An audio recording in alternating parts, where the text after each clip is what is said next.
I'm Tara, the Natural Resource Economist at the Southwest Florida Research and Education Center, and I focus on conservation practice adoption in ag production, primarily on crop production, so nothing with livestock or anything like that.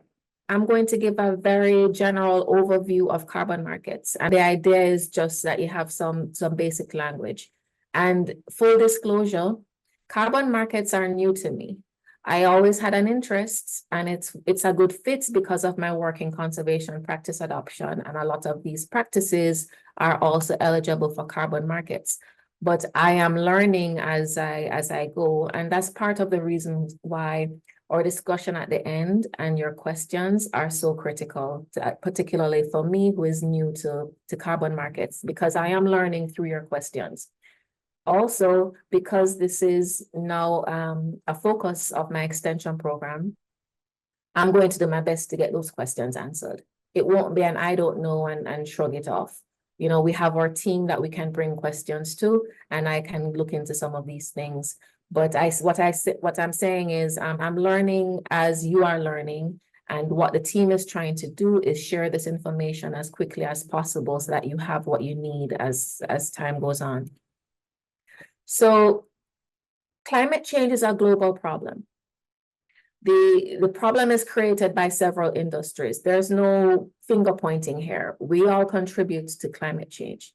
Power generation, manufacturing companies, transportation, agroforestry, and ag production. You know, everything is contributing to the CO2 emissions or the CO2 equivalents. You'll hear that term as well. And if you see it, it's CO2e that you'll see sometimes. You know, these greenhouse gases that contribute to global warming. So there are several strategies dealing with carbon dioxide emissions. And I should say all the talks today or program today is just focused on agriculture. Several industries are involved and they all have different strategies. We're all just going to be talking about ag today. So one of these strategies is to capture carbon and store it in the soil as soil carbon. Or another strategy would be to reduce the emissions altogether. And there's a lot of overlap in the practices that are going to these practices based on, you know, the different types of programs available. One set of programs are ecosystem markets, which carbon markets would fall under. And the other set, and those are relatively new in the scheme of things.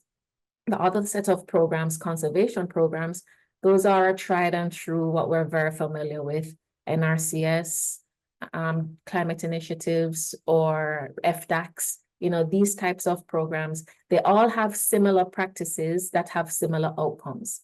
Sometimes they can incentivize, the outcomes themselves can incentivize farmers, and sometimes they need more. They need, you know, a push, like payment for doing the practice. Now, what I want you to think about throughout this talk, you know, I want to frame it in this pay for practice versus pay for performance. And why is that? I think this will help you keep things in the farmer mindset and then help you to understand why there's, you know, some of the challenges that farmers will have doing some of these, entering some of these programs.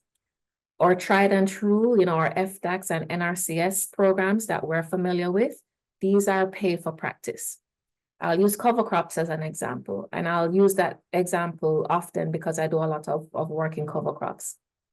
Let's say NRCS pays for cover crops, either through reimbursement or a payment upfront. You plant the cover crops, you've met your obligation. If the cover crops didn't germinate, for whatever reason, environmental issues, not your problem, you did the practice.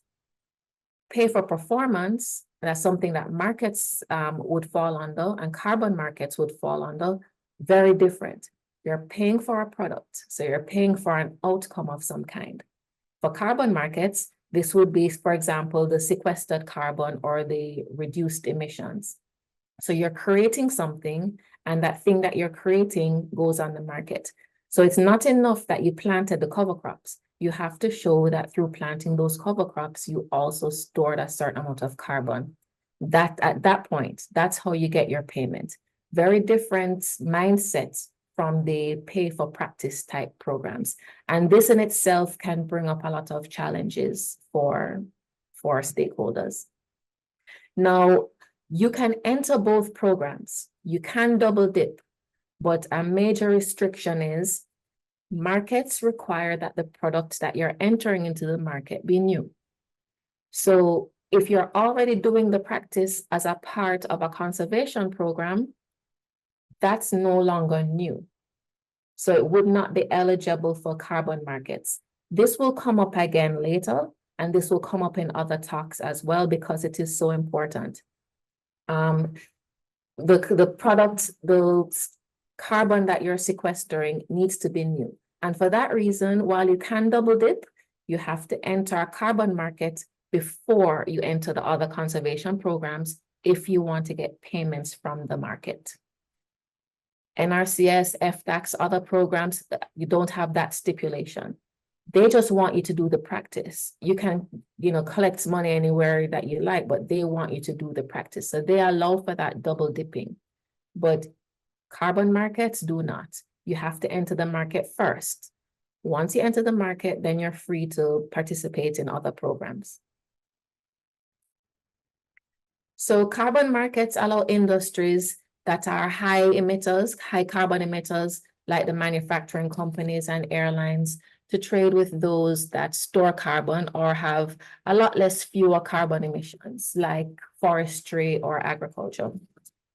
The markets allow farmers to generate additional income potentially through adopting soil management practices that store carbon or reduce emissions from doing some other practice. An example of something that might reduce emissions, let's say you switch from intensive tillage to no-till.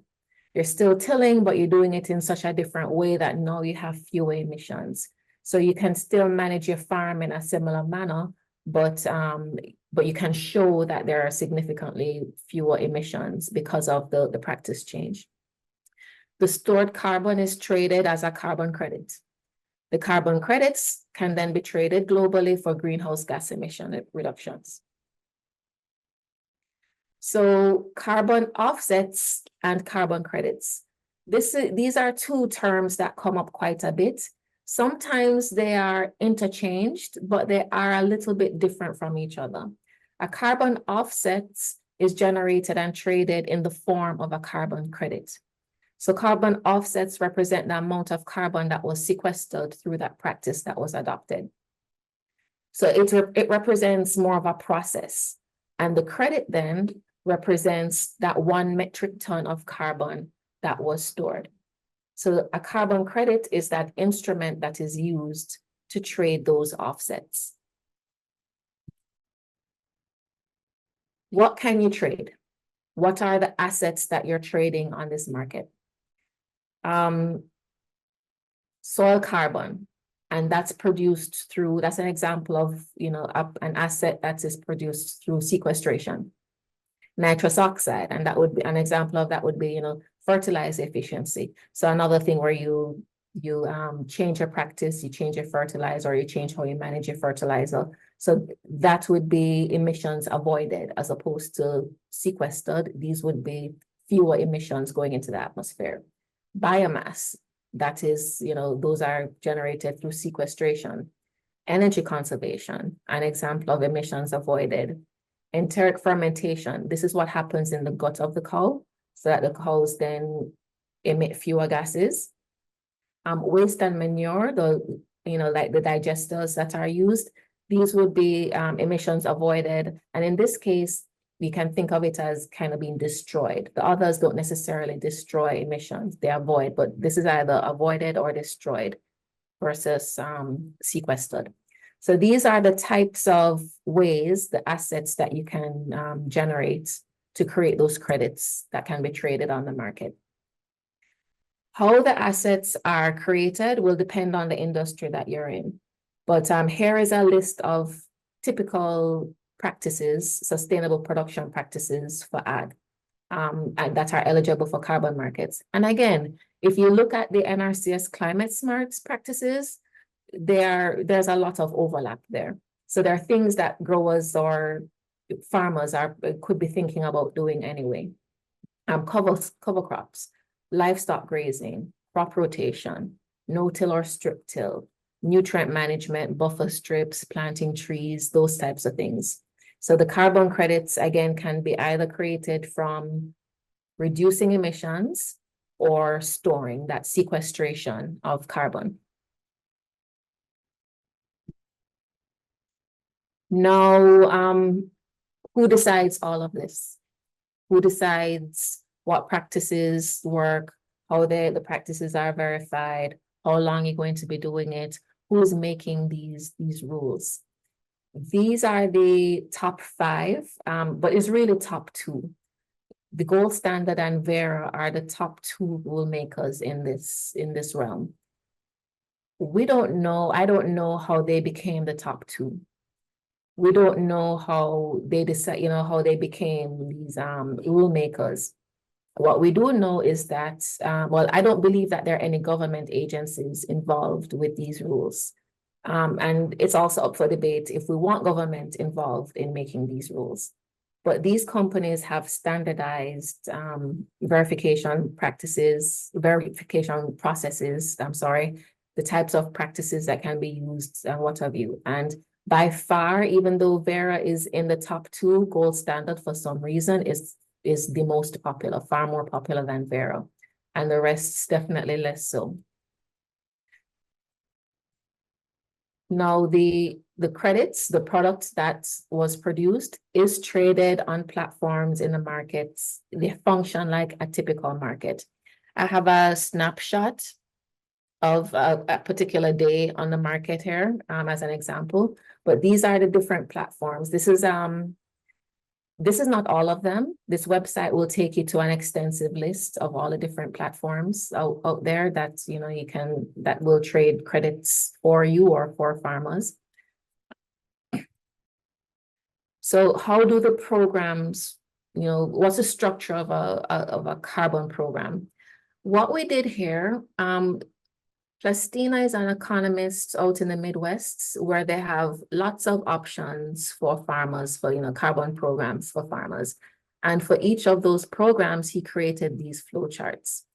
We consolidated, kind of generalized these charts, his Venn diagrams, and to create one that we think will explain what's happening with how these programs are structured. And the carbon program can include the project design. And the project design is what is happening on the farm or in the field itself. What practice, how long, what crop is being grown, all of those things. The program will help with the project design or not help with, they will design the project. They can also trade on the marketplace. They can also be the registry, and they can help with the verification of the practices. Now, as the Venn diagram suggests, a program can do one of those things or they can do all of those things. Farmers participate by giving information and getting information out of the program. All of this gets fed to the third-party verification, things like soil testing and those things in the case of soil carbon sequestration. And then the program then gets this on as part of getting it on the market. It goes to the users or the purchasers. So carbon programs facilitate the generation, the verification and certification, and issuing of the carbon credits to farmers. They design and develop projects. They verify whether the practice will sequester carbon. They quantify the amount of carbon that can be sequestered. And ideally, that verify and quantify assessment happens early, like really before the farmer signs any contract. I would hope that they would know that the practices that they're doing are eligible on the soils they're doing it on, with the crops they're doing it with, and how much carbon is going to be sequestered, because all of that will play into their contract. Then throughout, remember, carbon sequestration is a long-term process. It's not something that happens overnight. So they're going to have to make repeated visits to kind of quantify and verify what is happening on those farms. And then they would go ahead and register the carbon credit. And registration involves getting a unique serial number, because keep in mind, it is a product. That product would get registered with a serial number that ensures that it is a unique product. So you can't sell it twice. You can't store carbon for one thing, for one project, and then create more stored carbon in the same spot for another project. It gets one serial number that you can then trace through these verification processes, and that is sold on the marketplace. So again, for the programs, the arrows show the synergies among the different entities. The arrows in this figure represents primary transfers and their directions. What's going to the farmer, what's coming from the farmer. In terms of flows and transfers, the farmer receives supports, really important support with methodology from the carbon program, because these are really complicated things. They give a lot of data. They have to provide a lot of data and a lot of access. You can imagine you have to prove that the carbon is being stored and that it's new carbon. So you really have to open up your books to practices. What did you do? When did you do it? How often did you do it? Things like that. And in addition to going in the fields and measuring soil carbon. And we'll talk more about that and the challenges in that at the end of the talk. In addition to developing carbon credit projects, the carbon program should encompass the verification, the marketplace, and the registry. An example of this to emphasize how it can be one part, or a program can be one part or all parts. Agora Carbon Alliance and Indigo, they are project developers that work with farmers and registries to generate and issue certified carbon credits. Gold Standard and Vera are the carbon registries, and NORI is both a carbon registry and a marketplace for trading carbon credits. So this landscape can get very complicated. You have to really have an understanding of or who you're dealing with, or trust the program. You can just sign off. A grower could just sign up with a program and just trust that the program is doing everything that needs to be done. Once a carbon credit is generated by a farmer, is verified, it is then registered, and it is with the registries. It has that unique serial number that I mentioned, and then it can be traded. So how do farmers get their money? There's no universal price for carbon. It's traded on the market. The prices change, just like you see any other commodity that is traded on a market would change. But farmers don't necessarily get that price. They get their whatever is stipulated in their contract, whether their contract is set at a set price or a percentage of that price. There are also a lot of fees. It costs to do a lot of this stuff. The verification, the soil testing, the people going back and forth on your farm, designing projects, all of those things cost. The contract will stipulate who is going to be paying for that. It will probably come out of that cost for the carbon. How that is structured is going to vary depending on the contracts, how farmers negotiate these contracts. Some programs will pay upfront or pay a part upfront, and some will wait until that credit is actually registered and ready to be traded before they pay. They have a verified credit before they offer any payment. The contracts are complicated. And if you think about it, you would expect it to be. By virtue of these being multi-year contracts, anything that involves multiple years is going to be extremely complicated. We're not talking about 1 year, 2 years. For cover crops, it can take 5 years or more before you have any noticeable sequestered carbon. And that depends on the type of soil that you have. So you can imagine then what a 10, 20, 50-year contract is going to look like, because the carbon, for this to work as a strategy for global warming, the carbon needs to stay in the soil. Whatever is not emitted to the atmosphere, you need to make sure that in the long run, it does not have an opportunity to go back into the atmosphere. And I think Z1 will give some terminology around that during his talk. Permanence, he might talk some about that. So the farmer's contract, it varies. This is a wild, wild west. I can't tell you what a contract looks like. A farmer's contract is going to stipulate how and when they're paid. It's going to even vary in how they're paid. Cash, cryptocurrency, credits toward purchasing. It could be a varied, these contracts are different across the board. I would suggest anybody getting involved, you're going to need your own accountants, your own lawyers to try and navigate some of these things. You can also think that, some issues that might come up with these multi-year contracts, how does it affect you selling your land? The person who is purchasing your land, are they going to have to keep up with those practices? Do you have to pay money back if you stop doing the practice, or if you sell your land and that person, or sell your company and that person is no longer doing those practices? Do you have plans for your family to inherit? It really does complicate things, because on some level, you can imagine from a grower's perspective, they'll be giving up some of their rights as they're signing these contracts. They'll be doing it voluntarily, but they would be giving up some rights to their lands, and for multiple years. So this would not be an easy decision, I think, for a lot of growers. So the Florida potential programs for Florida.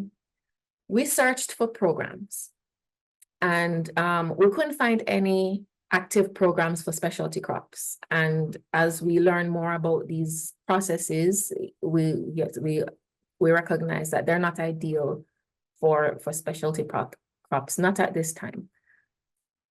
No, what we did was we took out all the programs that we found that by their criteria, Florida would be eligible. Florida farmers would be eligible. Of those, we found 4. Of those, 1, there's a Florida program. That's the only one that was active. None of the other programs that I've listed here have any projects that I'm aware of in Florida. So, but, based on their description, they don't limit. They might reference the entire US or a number of acres or something like that. These programs do lend themselves to large acreage. Somebody who is farming 2 acres, 10 acres, 20 acres is going to be less attractive than the person that is farming on 2,000, 10,000 acres. And, and for obvious reasons, you're doing these practices that come at a cost. Scale matters. So if you're going to get enough, paid enough for the carbon that is going to be sequestered, the amount of land you have is going to matter.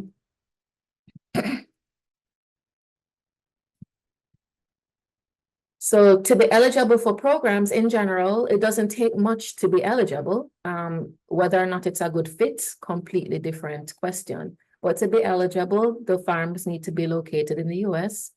The person who is signing the contract must have rights to grow crops and implement the practices on those acres. So this would not be so attractive maybe to maybe some leased contracts this wouldn't work so well for, especially because of the long-term nature of it. They have to have fields that are not currently enrolled in a carbon program. And that's what I mentioned earlier on. This is really critical to the markets working. Whatever field that the practice is being done on, you could not have been doing those same practices on that field before. You can, in theory, you could do a new practice, but you'd also through that have to show that you're sequestering additional carbon because of that new practice. And you'd have to be able then in your verification process to divide that old carbon that was sequestered from that new carbon. So that in theory, it could happen. I don't know how much of that is out there. And they must be able to adopt these climate smart or carbon market practices. So things to consider, the integrity of the contracts. The contracts need to have a clear agreement. Buyers and sellers need to have a clear understanding of what is in that contract. They need to allow for some sort of permanency. How long would that carbon be stored? This is going to be critical if the main objective, which is to reduce the effects of global warming, are going to happen. It has to be stored for a really long time. Transparency, you want this process to be clear, as challenging as that may sound. Double counting, and this is where registering that carbon credit becomes so important. You have to make sure that the same services or sequestered carbon is not sold multiple times. Data collection. Who is collecting the data? Who owns the data? And additionality. Additionality is also one of these critical components to the markets. And this speaks to that newness of the stored carbon, or that newness of the carbon credit. Additionality requires that the carbon that is stored is new. Again, I'm hammering this in. It's a market. The products that you put on this market needs to be new if it's going to work, both for the market structure and both for what the market is trying to accomplish. How you prove that is subjective, but the farmer must adopt practices that they would not have adopted if the carbon payment was not offered. So there's a lot of gray area in what is additional and how you show additionality. But in general, that practice should be such that in its purest form, it should be such that the farmer would not have done that practice if he did not enter that carbon program. In reality, I don't know how much of that is the case, but in its purest form, that's what additionality should look like. So to sum up, the current agricultural carbon market is not mature, and it's very difficult to characterize. This information will likely change, 6 months from now, a year from now. Things are really evolving in the US carbon markets. It's brand new. It's the wild, wild west. It's difficult to put a finger on some of these things. And that's why things like the contracts are going to vary so much. The only thing that I've seen really steady is those core things to consider that I listed, and the practices. I have not seen the practices that are listed very much, but how it all works in practicality, that seems to change, and these contracts change quite a bit. People that are considering this really need to look out for predators, and they need to be very thorough about this. You don't want a situation where you've spent all this money to create and certify a credit and then you can't trade it. That would be a huge loss to some people. So there are no carbon programs for specialty crop producers, not yet. I'm not saying this won't happen, but as it is, the way our farmers operate and the verification processes themselves don't lend themselves to the crops that we grow and the type of soil that we have or the climate in Florida. So far, hopefully that will change. And I think that's where IFAS can play a real meaningful role, because until that changes, for specialty crops, they don't have this opportunity. Investments need to be made to create verification processes for our climate here. Carbon program participation is more common than among row crop producers. Those row crops, the types of soil they're grown on, where they're grown, and their capacity to sequester carbon is a lot different. So you'll see more programs. Also, some things like acreage, Midwestern farms are a lot bigger than our farms, our specialty crop farms in Florida. With that said, there is, I believe, opportunity for large landowners. So ranch land, forestry, they have, I think, a more clearer path to this than our specialty crop producers right now. But again, that landscape, I expect it to change over time.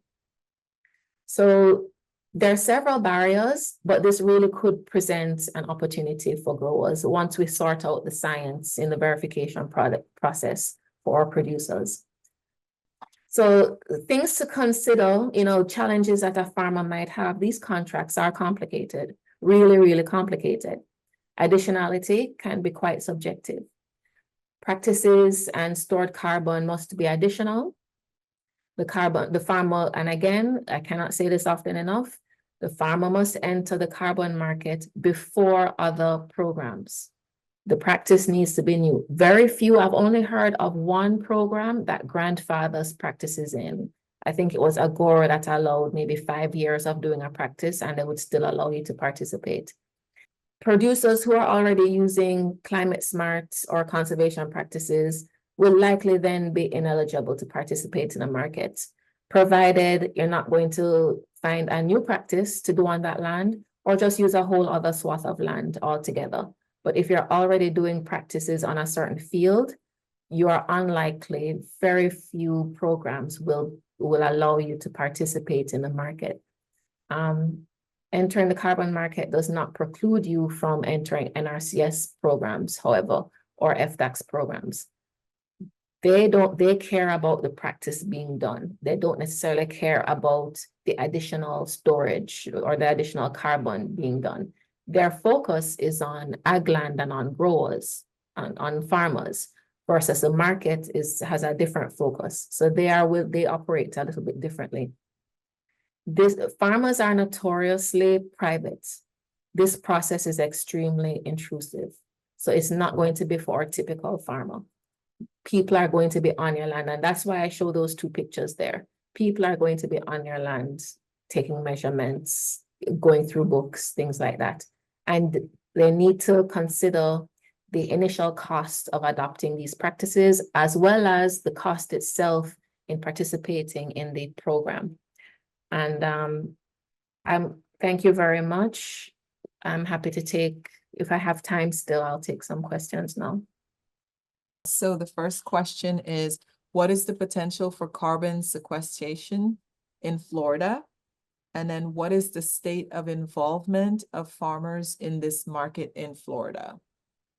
For specialty crops, there's none. I am not aware of any carbon storage project outside of forestry and ranchland for Florida.